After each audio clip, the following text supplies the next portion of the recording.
Hello नमस्कार दोस्तों, स्वागत है हमारे इस यूट्यूब चैनल यूनिवर्सिटी वाले भैया के अंदर। और आज की इस वीडियो के अंदर हम बात करने वाले हैं विश्वविद्यालयों के रिजल्ट से संबंधित है। जैसा कि आप सभी बच्चों को पता होगा कि राजस्थान के जितने विश्वविद्यालय हैं, जैसे MGSU यानी कि महाराजा गंगा सिंह विश्वविद्यालय हो गया, महर्षि दयानंद सरस्वती विश्वविद्यालय अजमेर हो गया, इसी प्रकार राजस्थान विश्वविद्यालय जयपुर, इसी प्रकार पंडित दीनदयाल उपाध्याय जो शेखावाटी विश्वविद्यालय सीकर में है, इसी प्रकार वर्धमान महावीर खुला विश्वविद्यालय कोटा। इस प्रकार की जितनी यूनिवर्सिटियां राजस्थान के अंदर है, उन सभी के जो रिजल्ट है विश्वविद्यालयों के द्वारा जारी करने की प्रक्रिया को संपन्न करवा दिया गया है। और लगभग BA BSc BCom MA MSc MCom में BBA BFA BCA इन सभी कोर्सेज के लगभग विश्वविद्यालयों के द्वारा रिजल्ट निकाल दिए गए हैं। और कुछ जो बाकी बची हुई कक्षाएं हैं उनके भी दिन ब दिन जो रिजल्ट है वो निकाले जा रहे हैं, विश्वविद्यालयों के द्वारा घोषित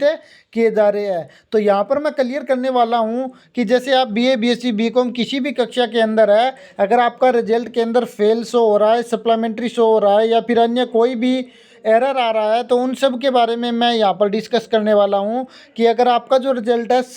सप्लीमेंट्री दिखा रहा है या फिर फेल आ रहा है, खास तौर पर इन दो मुद्दों पर ही हम चर्चा करने वाले हैं। तो आगे की प्रक्रिया के लिए हमें क्या करना चाहिए, या फिर आपका जो पेपर है वो ड्यू दिखा रहा है तो इसके लिए आपको क्या करना चाहिए। जैसे अगर आपका रिजल्ट सप्लीमेंट्री के तौर पर दिखा रहा है तो आपका जो रिजल्ट की कंडीशन है उसी के आधार पर आपको आगे की जो प्रोसेस है वो करनी चाहिए। जैसे इसके लिए अगर आपका रिजल्ट फेल शो हो रहा है और फेल के साथ साथ अगर आपकी सप्लीमेंट्री दिखा रही है, यानी कि किन्हीं बच्चों के सप्लीमेंट्री आई है तो किन्हीं के यहाँ पर जो है वो फेल शो हो रहा है। यानी कि जैसे अगर किसी बच्चे का मान लो सप्लीमेंट्री आया है, एक सब्जेक्ट के अंदर या दो सब्जेक्ट के अंदर सप्लीमेंट्री के एग्ज़ाम बच्चे दे सकते हैं। अगर आपकी सप्लीमेंट्री आई है एक सब्जेक्ट के अंदर है तो उसका एग्ज़ाम आप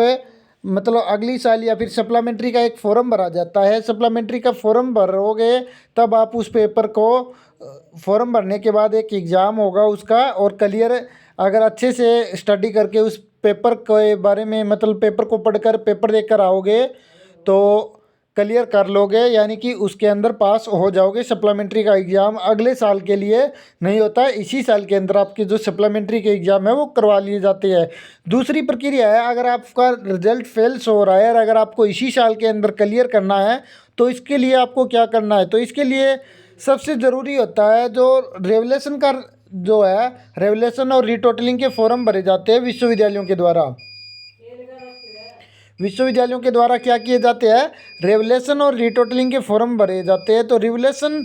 ज़्यादा फ़ायदेमंद है या फिर रीटोटलिंग ज़्यादा फ़ायदेमंद है, तो इसके बारे में अगर चर्चा करें तो अपना जो है वो रेवलेशन का फॉर्म ज़्यादा फ़ायदेमंद रहेगा। ठीक है, ध्यान रखिएगा क्या रहेगा, रेवलेशन का जो फॉर्म है वो ज़्यादा फ़ायदेमंद हमारे लिए रहेगा। जैसे अगर किसी बच्चे के रेवलेशन और रीटोटलिंग के फॉर्म भी तभी भरने चाहिए जब हमें आशा हो कि हम अगली कक्षा के अंदर अगर नंबर थोड़े बहुत इंक्रीज हुए यानी कि नंबर बढ़े तो हम क्लियर कर लेंगे। जैसे अगर किसी दो सब्जेक्ट्स के अंदर आपके 36 नंबर से, आर्ट्स की बात कर रहा हूँ मैं यहाँ पे, आर्ट की, और आर्ट के अंदर 36 नंबर से अगर कम आए हैं तो आप दो सब्जेक्ट्स के, हालांकि ज़्यादा नहीं बोलूँगा मैं, दो सब्जेक्ट जैसे ज्योग्राफी की मान लीजिए एक सब्जेक्ट जिसके अंदर आपके 27 नंबर है, सॉरी ज्योग्राफी का तो प्रैक्टिकल होता है, केवल 27 नंबर ही आपको चाहिए होते हैं। ठीक है, प्रैक्टिकल सब्जेक्ट की अगर आर्ट में बात करें तो 27 नंबर आपको एक पेपर के अंदर चाहिए होते हैं। ठीक है, इसी प्रकार अगर साइंस की बात करें तो साइंस के अंदर आपको जो नॉन प्रैक्टिकल सब्जेक्ट है उसके अंदर 18 और प्रैक्टिकल वाले के अंदर 13 नंबर आई थिंक चाहिए होते हैं, 13 से 14 नंबर मान सकते हैं आप। ठीक है, जो अगर आपका कोई प्रैक्टिकल सब्जेक्ट नहीं है तो उसके अंदर 18 नंबर, और अगर आपका कोई प्रैक्टिकल सब्जेक्ट है तो उसके अंदर 13 से 14 नंबर आपको चाहिए होते हैं। साइंस के अंदर मैथमेटिक यानी कि जो साइंस के सब्जेक्ट हो गए, फिजिक्स केमिस्ट्री बायोलॉजी, इनके अंदर। ठीक है, तो दूसरी बात, अब आर्ट की अगर बात करते हैं तो आर्ट के अंदर आपको देखिएगा 36 नंबर एक सब्जेक्ट के अंदर चाहिए, जिस जो नॉन प्रैक्टिकल सब्जेक्ट है, और अगर आपका प्रैक्टिकल सब्जेक्ट है तो 27 नंबर आपको चाहिए होते हैं। तो यानी कि दो या तीन सब्जेक्ट्स के अंदर आपके कम नंबर है, यानी कि जैसे एक सब्जेक्ट के दो भाग होते हैं, एक के अंदर आपके 18 नंबर आ गए और दूसरे के अंदर आपके 40 नंबर आ गए है, तो इस 18 वाले के अंदर आपको क्या करना चाहिए, रेवलेशन का फॉर्म भर देना चाहिए। अगर इसी प्रकार जैसा कि मैंने आपको बताया रेवलेशन का फॉर्म रामबाण उपाय होता है, और इसके आगे की भी प्रक्रिया बताऊंगा। अगर आपने रेवलेशन फॉर्म भर दिया और फिर भी आपको विश्वास नहीं है कि आप क्लियर कर पाओगे, तो इसके लिए भी एक रामबाण उपाय मेरे पास है, जो पिछली साल भी हमने यानी कि 2-3 सालों से हम उसका भी जिक्र कर रहे हैं। रेवलेशन का फॉर्म भरने के बाद आपको क्या करना होता है कि आप 100% क्लियर कर पाओ, ये भी बताऊंगा। पहले ये चीज़ समझ लीजिए कि अगर आपके एक सब्जेक्ट के अंदर 18 नंबर है और दूसरे के अंदर 40 नंबर है, तो आप 18 वाले के अंदर है रेवलेशन का फॉर्म लगा सकते हैं और कुछ नंबर आपके इंक्रीज यहाँ पर हो जाएंगे और आपका क्लियर भी हो जाएगा। दूसरी बात, इस 40 वाले के अंदर भी भर देना है। साथ में अगर कोई अन्य सब्जेक्ट आपका जो है वो अन्य सब्जेक्ट अगर आपने क्लियर कर ली है तो। दूसरी बात, अगर किसी सब्जेक्ट के अंदर आपके कम नंबर आई है, जैसे अगर एक सब्जेक्ट के अंदर नॉन प्रैक्टिकल सब्जेक्ट की बात कर रहा हूँ जिसमें 36 अंक आपको प्राप्त करने होते हैं, और मान लीजिए अगर आपके 2 या 2 से अधिक सब्जेक्ट्स के अंदर कम नंबर है, बहुत ज़्यादा कम है, जैसे एक के अंदर 9 नंबर हो गए, एक के अंदर 13 नंबर हो गए, और इसी प्रकार एक सब्जेक्ट के अंदर और आप 20 नंबर हो गए, और एक के अंदर आपके 10 नंबर हो गए, तो यहाँ इस कंडीशन में क्या करना चाहिए, जैसे 4 से ज़्यादा सब्जेक्ट अगर आपके कम नंबर वाले हैं, तो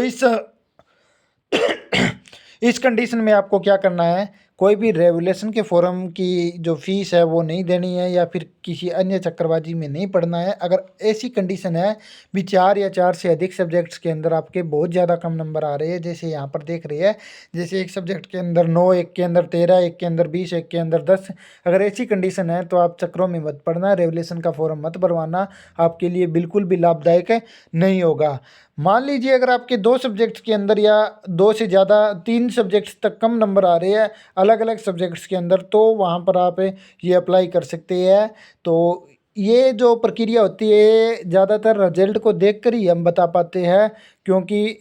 एकदम से जैसे मैंने यहाँ पर आपको केवल जो है ऑप्शन दिया है, इस प्रकार से एग्जाम्पल दे दिया कि इस प्रकार से अगर आपके नंबर आ रही है तो आपको रेवलेशन का फॉर्म भरवाने में कोई फ़ायदा नहीं है। अगर आपको फिर भी फॉर्म भरना चाहते हैं तो इसके लिए आपको मैंने आपको बता दिया है कि आपके जो सबसे कम नंबर आ रहे हैं, कम नंबर वाले के साथ है, जैसे एक सब्जेक्ट के अंदर 13 नंबर है और एक के अंदर 45 नंबर है, तो आप यहाँ पर देख लीजिएगा, इस 13 नंबर वाले के अंदर फॉर्म भर दीजिएगा। और मान लीजिए एक सब्जेक्ट के अंदर कम नंबर होने के कारण आपको फेल कर दिया गया है, ऐसा कभी नहीं होगा, आपका ये पेपर ड्यू दिखा दिया जाएगा। और दूसरी बात, अगर आपका कोई सब्जेक्ट एब्सेंट रह गया और बाकी सब्जेक्ट में आपके नंबर कम आ रहे हैं, तो यहाँ पर आप रिस्क ले सकते हैं रेवुलेशन का फॉर्म भरवाने की। जिस सब्जेक्ट के अंदर कम नंबर आ रहे हैं उसके अंदर रेवुलेशन का फॉर्म भरवा दीजिएगा, क्या पता वो क्लियर हो जाए, क्या पता का नहीं, हम आपका क्लियर भी करवाना जानते हैं किस प्रकार से क्लियर होता है। इसके लिए मैं आपको वीडियो अंत तक देख लीजिएगा, पूरी प्रोसेस बताऊंगा कि किस प्रकार से आपका क्लियर होगा। लेकिन यहाँ पर रेवुलेशन की बात हो रही है, केवल रेवुलेशन की बात कर लेते हैं। तो यानी कि अगर एक सब्जेक्ट आपका एब्सेंट है और बाकी 2 सब्जेक्ट में आपके कम नंबर आ रहे हैं, तो यहाँ पर आपको फेल शो कर दिया जाएगा। तो इसके लिए आपको क्या कर लेना है, ड्यू ध्यान रखिएगा, एक सब्जेक्ट ही होता है। थोड़ी सी तबीयत डाउन है, इसी वजह से ये बीच बीच में थोड़ा सा डिस्टर्बेंस हो रहा है। लेकिन यहाँ पर देखिए, एक सब्जेक्ट के अंदर आपका एब्सेंट है और बाकी सब्जेक्ट आप अगर क्लियर कर लेते हैं रिवलेशन का फॉर्म लगाकर, तो आपका ये जो एब्सेंट वाला है इसका ड्यू का पेपर आप अगली साल दे सकते हैं। आपके रिजल्ट के अंदर ड्यू मतलब जिस प्रकार से जो आता है ड्यू लिखा हुआ, उसी प्रकार से आप यानी कि अगले साल इसका एग्ज़ाम दे पाएंगे। अब आप बात कर लेते हैं कि रिवलेशन के अंदर कौन कौन से सब्जेक्ट के अंदर फॉर्म भरना चाहिए। तो जैसा कि मैंने आपको बता दिया है कि आपके जो कम नंबर वाले सब्जेक्ट है, जैसे पॉलिटिकल की बात कर रहे हैं, अगर पॉलिटिकल के अंदर आपके एक सब्जेक्ट के अंदर 20 नंबर और दूसरे के अंदर 15 नंबर आ रहे हैं, तो दोनों के अंदर आपको फॉर्म लगाना चाहिए। लेकिन इसी के साथ कोई अन्य सब्जेक्ट है जैसे जिसमें एक में 25 नंबर और एक में 30 नंबर आ रहे हैं, तो यहाँ पर आपको क्या करना चाहिए, यहाँ पर आपको इन दोनों में न भरकर आपको क्या करना चाहिए, आपको इन दोनों में 25 और 30 वाले में फॉर्म भरकर और एक यहाँ पर 20 वाले में या 15 वाले में फॉर्म भर देना है, ताकि ये 25 और 30 दोनों का एग्रीगेट यहाँ पर 36 नंबर चाहिए होते हैं, यानी कि 36 नंबर चाहिए होते हैं, यानी कि इन दोनों को मिलाकर अपना 36 नंबर हो जाएगा तो अच्छा रहेगा। और यहाँ पर इस 20 वाले में अगर इंक्रीज होते हैं तो भी ठीक है, अगर नहीं होते हैं तो भी हम ड्यू में अगली साल इसका पेपर दे सकते हैं 2 सब्जेक्ट तक। ठीक है, ध्यान रखिएगा, ये बात क्लियर हो गई है। अब सीधा सा बात कहने का यही है कि जिस सब्जेक्ट के अंदर जितने सही नंबर होते हैं उसी हिसाब से हम आपको बताते हैं। अगर आपको हमारी गाइडेंस चाहिए कि आपको रेवोल्यूशन का फॉर्म भरना चाहिए या फिर नहीं चाहिए, या फिर आपने फॉर्म भर दिया है, आगे की प्रोसेस के लिए आपको पास होना है, तो पास का जुगाड़ किस प्रकार से करना है वो हम आपको पर्सनल के अंदर बता पाएंगे। पर्सनल में हमसे बात करने के लिए आप हमारे टेलीग्राम ग्रुप से जुड़ जाइएगा। टेलीग्राम ग्रुप का नाम हमारा यूनिवर्सिटी वाले भैया के नाम से है, और साथ में आपको वीडियो के डिस्क्रिप्शन में भी आपको टेलीग्राम ग्रुप का लिंक मिल जाएगा। जैसे ही उसके ऊपर क्लिक करते हैं, अगर आपने टेलीग्राम ज्वाइन कर रखा है, यानी कि टेलीग्राम इंस्टॉल कर रखा है अपने मोबाइल के अंदर, तो आप सीधे ही हमारे ग्रुप के अंदर पहुंच जाएंगे और वहां से आप हमारे ग्रुप के अंदर जुड़ सकते हैं। और जुड़ने के बाद हम कंटिन्यू मैसेज करते रहते हैं, और उसी आईडी के ऊपर अगर आप हमें पर्सनल के अंदर मैसेज कर सकते हैं, और आपका रिजल्ट अगर आप हमें भेजते हैं तो हम आपको गाइड करेंगे कि किस प्रकार से आपको जो है फॉर्म भरना है, कौन कौन से सब्जेक्ट के अंदर फॉर्म भरना है, रेवुलेशन का या रीटोटलिंग का जो भी फॉर्म भरना है। अगर आपके सप्लीमेंट्री है फिर भी आप रेवुलेशन का फॉर्म भरना चाहते हैं, तो आप एक बार हमें जो आपका रिजल्ट है वो ज़रूर भेजिएगा। हम आपको गाइडेंस करेंगे कि इसके अंदर फॉर्म भरना चाहिए या फिर नहीं चाहिए रेवुलेशन का। तो इसी प्रकार से जो सप्लीमेंट्री के फॉर्म है और सप्लीमेंट्री के साथ साथ जो आपके रेवुलेशन के फॉर्म है, अगर आपके ड्यू है या फेल शो हो रहा है तो उसका भी यहाँ पर क्लियर हो सकता है, लेकिन थोड़ी सी गाइडेंस की ज़रूरत है। या फिर आप अपने जो हिसाब पर भी फॉर्म भर सकते हैं कि आपके एग्ज़ाम किस प्रकार से गई है। तो सीधा सा कहने का मतलब यही है कि हम आपसे एक बार बात करेंगे, और बात करने के साथ साथ हम आपका जो रिज़ल्ट है वो उसके ऊपर गहन प्रक्रिया से सोचेंगे कि किस प्रकार से आपका रिज़ल्ट है। उसके बाद हम अच्छे से आपको बताएंगे कि आपके लिए रेवुलेशन का फॉर्म फ़ायदेमंद रहेगा या फिर हानिकारक रहेगा, आपको भरना चाहिए या नहीं भरना चाहिए। अगर भरना चाहिए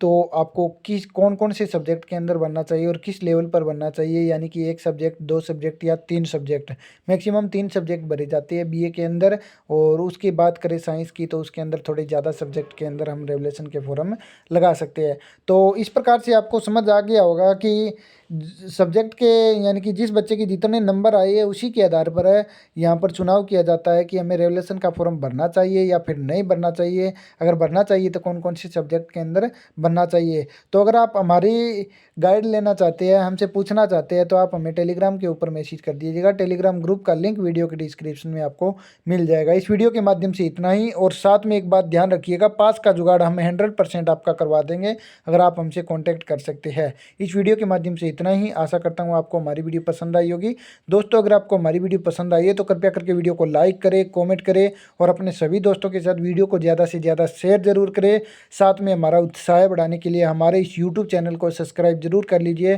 क्योंकि दोस्तों हम इसी प्रकार की और भी नई नई इन्फॉर्मेशनल वीडियो आपके लिए हमेशा लेकर आते रहते हैं। धन्यवाद।